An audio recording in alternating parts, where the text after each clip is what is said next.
Bilasizlarmi, hozirgi zamonda qizlar mujiklashib ketyapti. O'zini maqsadiga intiluvchan bo'lib boryapti. O'g'il bolalarchi dangasa, yalqov, qanaqadir bir stressga beriladigan, qiyinchilik kelib qolsa, o'zi dovdirab o'zini yo'qotib qo'yadigan bo'lib qolyapti. Buni sababi nimada? Hozirgi qizlarni qarang, 2-3 tilni o'rganyapti, o'ziga mashina olyapti, o'ziga uy olyapti, o'ziga biznes quryapti. Bizni ba'zi bir qo'shtirnoq ichidagi yigitchalarimizchi diskoteka yuradi, klub, ertalabdan kechgacha jo'rabozlik qiladi yoki kimdir kommentariyasi negativ yozib o'tiradi.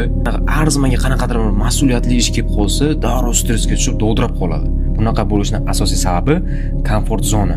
Hayotda kurashishga, nimadirga erishishga hech qanaqa hojat qolmagan. Usti but, qorni to'q, uyi bor, mashinasi bor, hamma narsasi qilib berib qo'yilgan. Yashab bersa bo'ldi. Lekin erkakni erkak qiladigan narsa bu mas'uliyat, qiyinchilik, stress, mana shu 3 ta narsa erkakni erkak qiladi. Uni tarbiyalaydi.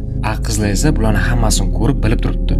Ular ertaga shunaqa maqsadsiz, dangasa, o'zini aravasini o'zi torta olmaydigan erkakka suyanib qolishdan qo'rqyapti. Shuning uchun ular o'zini o'zi eplashga, kuchliroq bo'lishga, nimadirga erishib olishga harakat qilishyapti. Chunki ularning orqasi tog'dek turadigan, qalqondek bo'ladigan erkaklarimiz kamayib ketyapti. Agar sen ham hozir o'zing ustidan ishlamasang, mana shu divangda yotaversang, komfort zonani kutaversang, bu yoqda ish qiyin ekan, oylik kam ekan deb yotaversang, ertaga mana shu qizlar o'zini ustida ishlab, zo'r natijaga erishadi-da, sen mana shularning qo'lida oddiy xodim bo'lib yurasan. Tabiatimda zo'r qoidasi bor-da. Mana bo'shliq bo'lmasligi kerak. Mana shu sizni o'zingizning bo'shlig'ingizni boshqa birov to'ldirib qo'yishiga yo'l bermang. Mana bo'shliqni faqat o'zingiz to'ldirishingiz kerak. Men bilan birgalikda rivojlanishni xohlasangiz, obuna bo'lib qo'yishni unutmang.